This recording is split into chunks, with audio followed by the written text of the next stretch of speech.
The British royal family stands at a crossroads. Behind palace walls, King Charles III, facing health struggles and family tension, has made a deeply personal request that could reshape the monarchy. Amid tradition, duty, and a public increasingly skeptical of royalty, one wish has emerged above all: reconciliation. What followed at Windsor was not just a family meeting. It was a moment that may redefine the crown's legacy. It wasn't a public address, a press release, or a carefully worded royal statement. Instead, it happened quietly, within the stone walls of Windsor Castle, far from cameras and headlines. Princess Anne, calm and composed as ever, stood before the royal family to speak, not for herself, but for her brother, King Charles III. The room had already fallen into an uneasy silence, heavy with anticipation. What Anne shared next would shake even the most stoic members of the family. This wasn't about a title change or a ceremonial duty. It was about something deeply personal. The king, weakened by illness and reflective in the face of mortality, had a final request. And it wasn't political, it wasn't royal, it was about family. King Charles's wish, as Anne revealed, was reconciliation between his sons, William and Harry. The rift between the two princes had become a global story, drawing more attention than many royal tours combined. But for Charles, the pain of their estrangement was not a media issue. It was a father's heartbreak. In private moments, those close to him say he often looked through old photographs of his boys, remembering their laughter, their bond, and the world they once navigated side by side. Anne delivered the message without ceremony. "He wants peace between you," she said plainly. "Not for the crown, but for himself, for what's left of his time." The words landed like a stone in still water. William sat motionless, his jaw tight. Harry's expression softened, but his guard stayed up. Neither spoke, but they heard it. In that moment, the monarchy wasn't about legacy, protocol, or power. It was about a man, aging, ailing, and yearning for his children to speak again, not as royals, but as brothers. When Prince Harry arrived alone at Windsor Castle, it didn't take long for everyone to notice what was missing. Meghan Markle. Her absence spoke louder than words. Even the palace staff, long trained to keep emotions neutral, felt the shift. It wasn't just about who came, it was about who didn't, and why. Harry's solo appearance underscored just how far the Sussexes had drifted from the royal core. For years, tension simmered beneath the surface. But now, with Charles's health faltering, it had become impossible to ignore. This gathering wasn't a formality, it was a moment of reckoning. Inside Windsor's historic walls, the atmosphere was tense and uncharacteristically quiet. There were no polite greetings or well-rehearsed smiles. Conversations were hushed, if they happened at all. Even the most seasoned royals seemed uncertain. A deep emotional undercurrent pulsed beneath the regal setting, and in that silence, everything unsaid was felt more strongly than ever. Security was tighter than usual, not for safety, but to enforce privacy. This wasn't about public image, it was personal and serious. Most strikingly, King Charles did not open the meeting. That duty, for the first time, was passed to Princess Anne. His decision was symbolic and intentional. Though present, Charles chose not to speak. Illness had sapped some of his strength, but the choice was strategic too. Anne, known for her candor and steadiness, was there to deliver a message that required clarity, not ceremony. She took her place before the group. The setting, while informal, was deliberate. Chairs were arranged in a circle, not a hierarchy. Yet even in this effort at unity, the divide was visible. William and Harry sat apart, physically and emotionally. What had once been brotherly closeness now sat buried under layers of silence, resentment, and pride. No one interrupted. No one smiled. Everyone knew. This was not just another royal meeting. It was the beginning of something deeper, perhaps healing, perhaps the end of something that couldn't be fixed. But in that room, for the first time in a long time, they were not just royals, they were family. facing a truth none could escape. Princess Anne stood not just as a royal, but as a sister, a daughter, and a trusted voice in the most private matters of the crown. When she spoke in her brother's place, everyone in the room understood that something had fundamentally shifted. King Charles had not merely delegated a duty, he had made a statement.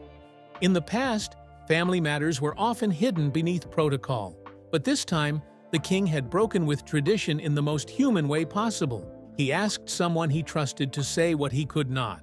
Illness had weakened his body, but not his mind, and certainly not his intent. Anne began by acknowledging the gravity of the moment. Her words were unadorned, but unmistakably sincere.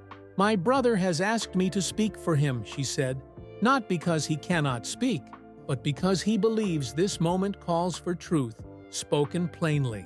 The room was silent. No one interrupted. Even those most accustomed to royal drama knew this was something deeper. She laid out Charles's vision, not of abdication, not of resignation, but of acceleration. The handover of duties would no longer be gradual. Time, she implied, was not on their side. The king's health, though not publicly detailed, was clearly more serious than most had realized. The slow, ceremonial transition that many had expected was now a sprint. What Charles wanted was not only structural change, but emotional closure. Anne didn't embellish or soften the message. Her delivery was direct, much like her reputation. He wishes to leave behind not just a functioning monarchy, but a family that's whole, if that's still possible. There was no debate, just quiet shock. Even Prince Edward, often the voice of moderation, looked unsettled. The gravity of the situation had landed, and for once, even tradition seemed to take a back seat to emotion. As the royal family sat in silence, absorbing the emotional weight of King Charles's final wish, Princess Anne shifted the conversation, delicately but deliberately.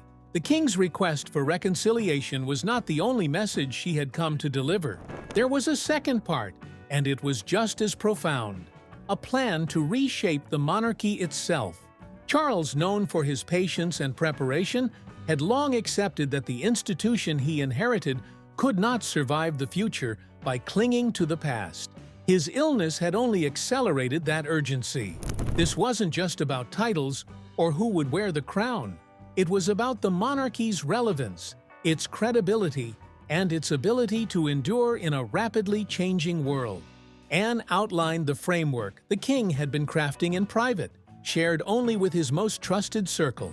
At its core was a vision for a slimmed-down monarchy, fewer working royals, clearer lines of responsibility, and a reduced burden on public funds.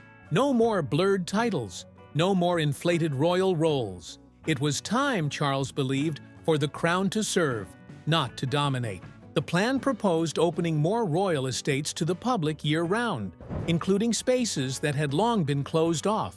Palaces would become more accessible, less a symbol of power, more a place of shared history.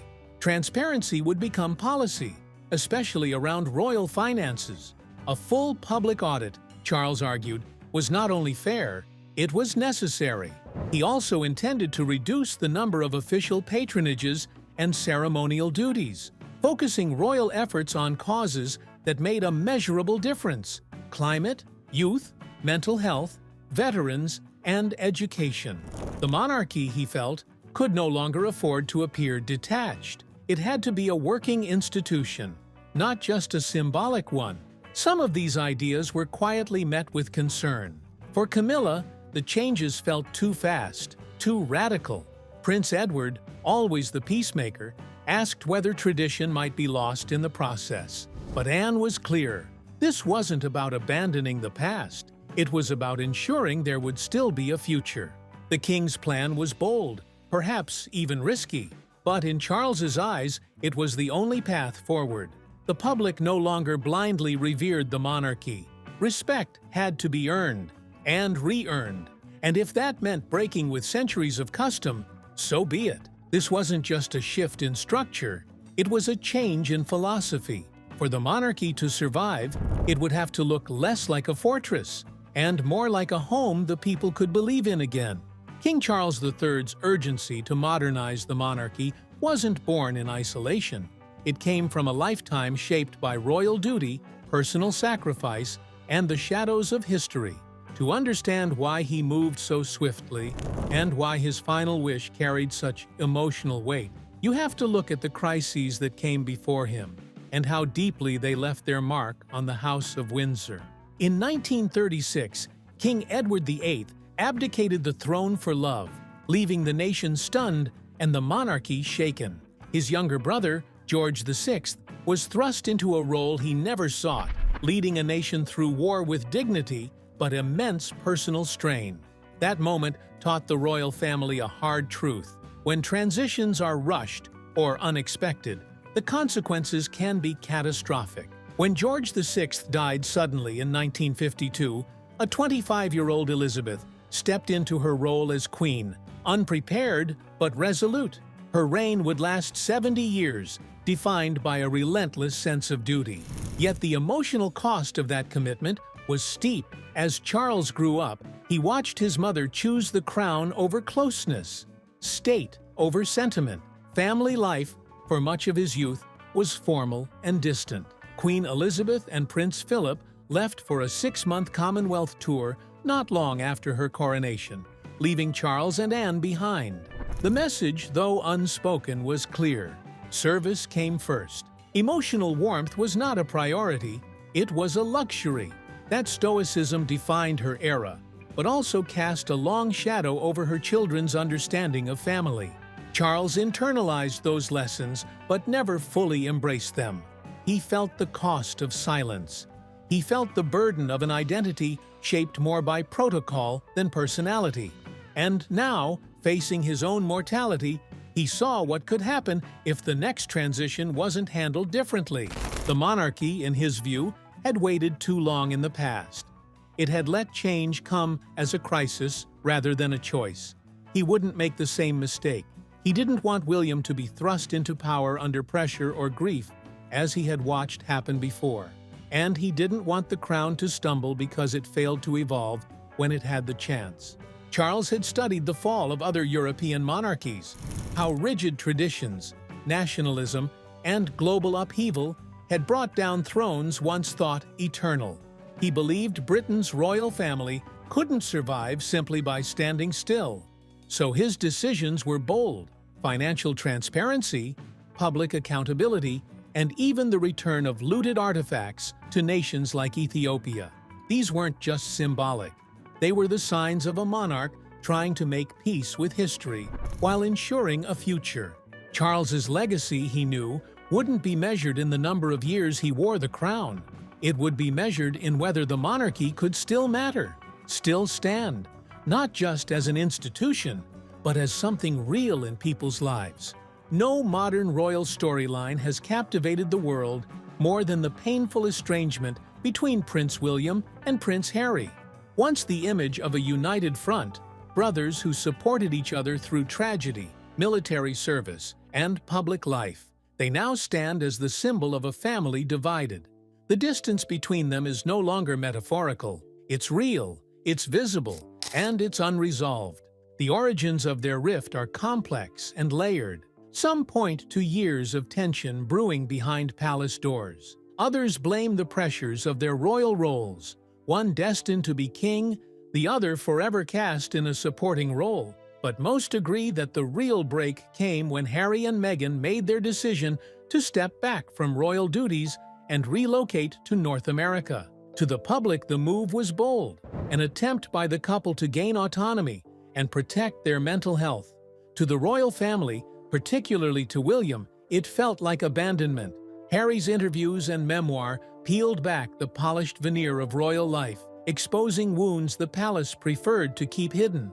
Accusations of neglect, racism, and indifference toward mental health became front-page news. And the monarchy, once a fortress of discretion, was suddenly vulnerable. William, ever the image of restraint, did not respond publicly, but sources close to him said he was deeply hurt, not just by the departure, but by the manner in which it unfolded. Without warning, without unity, and with cameras watching. What had been private became public. What had been disagreement became betrayal. For Harry, it wasn't rebellion. It was survival. He had long struggled under the weight of expectation and scrutiny. The death of their mother, Princess Diana, cast a long shadow, and Harry's trauma was different from William's. He felt unprotected, unheard, and ultimately expendable. Their differing paths are now reflected in their public lives. William is the future king, focused on duty, diplomacy, and preserving the institution. Harry has become a voice for vulnerability, personal freedom, and mental health, unafraid to challenge the very system he was born into. Kate Middleton, caught in the middle, has reportedly urged William to seek peace. She understands that a fractured family weakens the monarchy's image. Behind closed doors, she's made quiet efforts to reopen channels of communication. But even she knows this isn't about a phone call or a holiday reunion. It's about rebuilding trust that has been shattered. For Charles, the rift between his sons isn't just painful, it's existential.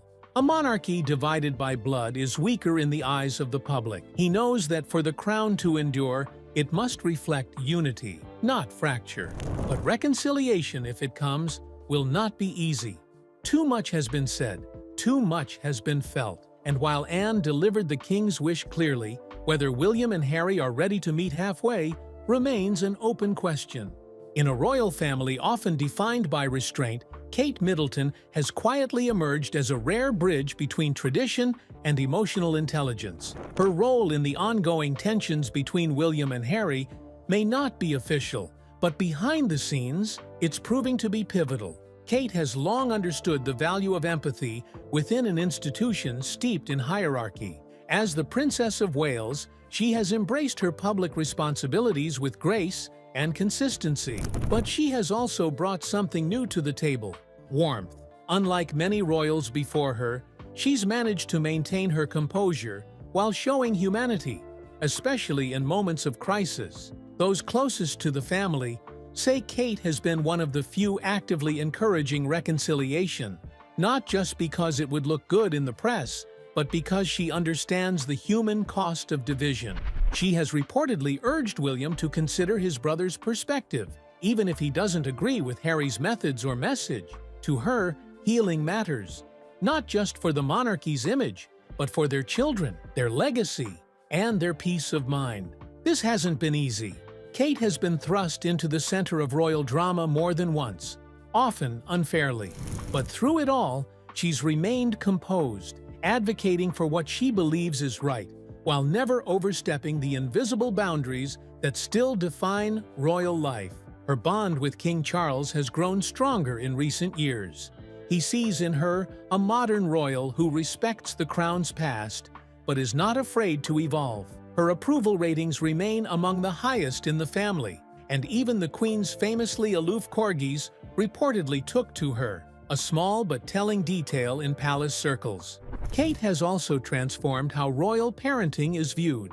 Her affection for her children, George, Charlotte, and Louis, is visible, relatable, and often shared with the public. In a family that once prided itself on emotional distance, Kate has helped usher in a more grounded, engaged model of royal motherhood. She may never be able to mend the divide between William and Harry alone, but she continues to try, not as a princess, but as a sister-in-law, a wife, and perhaps the most emotionally intuitive figure in a palace, still learning how to embrace vulnerability. The royal family no longer operates behind a velvet curtain. In today's world, every step, smile, or slip is instantly captured, uploaded, and dissected by millions across the globe. The carefully choreographed image of the monarchy, once controlled by newspaper editors and royal press officers, now lives and breathes on social media. And King Charles III knew the game had changed the moment he took the throne. Within weeks of his accession, Charles quietly assembled a team that would become known internally as the Royal Social Media Council.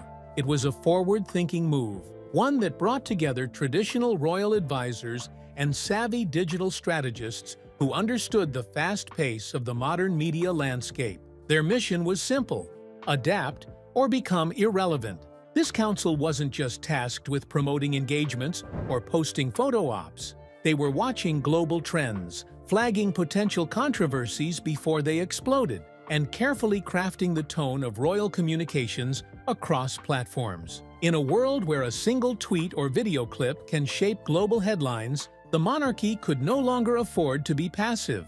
Some traditionalists within the family were skeptical. There were concerns that engaging too directly with social media would cheapen the image of the crown or invite unnecessary scrutiny. But Charles, ever pragmatic, saw it differently. If the monarchy was to survive, it had to become transparent, while still maintaining the dignity of its heritage. This shift was most visible in how the royal family began addressing public sentiment more directly. Posts from official accounts began to carry a more personal tone. Initiatives around mental health, climate change, and cultural inclusion were given digital spotlight. Even subtle decisions, like who appeared in official photos and when, were calculated with global perception in mind. The monarchy wasn't chasing clout, it was defending relevance. For younger generations, particularly Gen Z and millennials, authenticity trumps tradition. Charles understood that if the monarchy was to matter in their eyes, it needed to speak their language, not just in words, but in values. And so, the palace went digital, not as a gimmick, but as survival. Amid the formalities of royal life, beneath the titles and ceremonies, King Charles III holds a quiet wish, one not rooted in legacy or public image, but in something far more human: peace between his sons. As his health declines, those closest to him say Charles has become more reflective, more sentimental. In the quiet of night, when the palace halls are still, he often retreats to photo albums, images of William and Harry as children, playing without worry, long before the burden of titles or global scrutiny changed them. He doesn't speak often of the pain caused by the rift between them, but it's there. Those around him can see it in the moments he trails off mid-conversation, or when he avoids using their names together. The weight of a fractured family doesn't fade in the presence of royal responsibility, it deepens. Charles knows that reconciliation may never mean Harry's full return to royal life. That ship has likely sailed, but he longs for something simpler: a conversation, an embrace, even a shared moment that acknowledges the love that still exists beneath all the noise. When direct communication between Charles and Harry became too strained, he turned to trusted intermediaries, most notably Princess Anne. Known for her straightforward nature and respected by both brothers, she became the messenger, not just of royal duty, but of their father's hope. Anne's message wasn't emotional manipulation or an attempt to guilt either son. It was, as always, honest. "He doesn't want fanfare," she reportedly said. "He just wants peace between you. For himself, for the family." Still, even Anne knew her words were only half the battle. Charles's wish, however heartfelt, couldn't force forgiveness. Pride, pain, and years of public wounds made the path forward uncertain. But the king remained firm. Family to him was not just a concept to defend in speeches. It was a bond worth saving, even in the face of rejection. And though time felt increasingly short, his hope hadn't faded. He didn't need a fairy tale ending. He just needed one more chance for his sons to see each other not as rivals, but as brothers. For Prince William, the moment at Windsor was more than a family meeting. It was a quiet, defining test of character. King Charles's wish for reconciliation didn't just place emotional weight on Harry, it landed heavily on William's shoulders. He is, after all, the heir, not just to the throne, but to the legacy and the burden that come with it. Charles's request wasn't a royal command, it was a father's plea. But it placed William in a deeply conflicted position: honor his father's dying wish for family unity, or stand firm in his belief that some wounds can't be easily healed. William has always taken his role seriously. Raised with a clear understanding of duty and expectation, he has walked the line between royal tradition and modern sensibility for years. But in the face of his brother's departure, tell-all interviews, and criticism of the institution they both grew up in, William's sense of betrayal has only deepened. For him, reconciliation isn't just an emotional hurdle, it's a question of principle. He worries that giving in, even symbolically, might signal weakness or invite further instability into the monarchy's future. And yet, the request came not from a political advisor, but from his father. A father whose time, William now realizes, may be shorter than he hoped. This is William's test, not one of strategy, but of heart. Does he hold the line, protect the crown's image, and distance himself from what he views as disruption? Or does he reach across a painful divide, not for the public, but for the man who raised him, who now simply wants his family whole? There are no easy answers. William's decision won't just affect his relationship with Harry, it will shape how the world sees the next King of England. Is he a monarch of iron resolve, or a leader who understands that sometimes compassion is strength? What he chooses next may define not only the future of his family, but the monarchy itself. As the king's final wish echoed through Windsor, something deeper began to surface. Beyond duty, beyond resentment. For the first time in years, William and Harry were forced to confront not just each other, but themselves. Stripped of titles, protocols, and global expectations, who were they really? Not just princes, but brothers. William has long been seen as the steady one, the future monarch shaped by discipline and duty. From a young age, he understood the path laid out before him. His identity became inseparable from tradition. He learned to lead with composure, to prioritize the institution, and to shoulder responsibility without question. To many, he represents continuity, the strong, silent heir destined to guide the monarchy into a new era with dignity. But beneath that carefully composed surface lies a man shaped by immense pressure. The need to protect the crown often came at the cost of personal expression and even personal relationships, especially with Harry. Harry, by contrast, became the challenger, the protector of emotion, not image. Where William stayed the course, Harry veered off it. His decision to step back from royal life wasn't just an act of rebellion. It was a search for authenticity, autonomy, and peace of mind. He chose transparency over tradition, vulnerability over restraint. His struggles became his message, and his independence, a form of survival. They are reflections of the same childhood, fractured by grief, but processed in vastly different ways. Diana's death shaped them both, but where one internalized, the other sought to speak. King Charles's wish forced them to acknowledge what had been buried under years of silence and public fallout, a bond that once defined them, a connection forged not by the crown, but by shared laughter, shared pain, and a life few could ever understand. This wasn't just about mending fences. It was about rediscovering who they were before everything changed, because at the heart of it all, they are still two brothers, each carrying the weight of their own truth, still searching for the space where love, memory, and identity can coexist again. As Prince William edges closer to the throne, it's becoming increasingly clear his reign will not be a replica of his father's.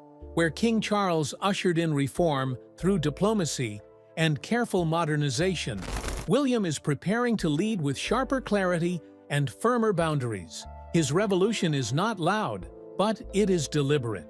Those closest to him describe a man deeply aware of the institution's fragility. He understands that the monarchy can no longer survive on tradition alone. It must be streamlined, transparent, and purpose-driven. He's observed his father's struggles, the health scares, the scandals, the slow adaptation to a modern world, and is determined to act more decisively. One of the first major decisions expected under William's leadership is the formal removal of Prince Harry and Meghan Markle's royal titles. Though they stopped using his and her Royal Highness in practice, they still retain the titles. For William, this gray area is more than awkward. It's problematic. In a world where perception shapes power, he believes the monarchy must speak with clarity about who represents it and who doesn't. This belief was reinforced when a foreign diplomat recently referred to Meghan by her royal title in a public setting. For William, it was a reminder that unresolved issues create confusion, and confusion weakens the crown's credibility. But William's vision extends beyond titles. He intends to simplify royal duties, prioritize impact over ceremony, and emphasize service over symbolism. In private, he's already taken on more of the crown's inner workings, reviewing state documents, preparing for the role that now looms ever closer. Still, his approach is not cold. It's calculated, yes, but driven by a genuine desire to preserve the monarchy without letting it become untouchable. His hope is to make it functional, relatable, and sustainable. Charles's final wish, reconciliation, may yet influence William's next steps. But if not, William's quiet revolution will press on. And when he becomes king, his legacy will be measured not just by tradition upheld, but by the hard choices he wasn't afraid to make. The British royal family stands at a crossroads. Behind palace walls, King Charles III, facing health struggles and family tension, has made a deeply personal request that could reshape the monarchy. Amid tradition, duty, and a public increasingly skeptical of royalty, one wish has emerged above all: reconciliation. What followed at Windsor was not just a family meeting, it was a moment that may redefine the crown's legacy.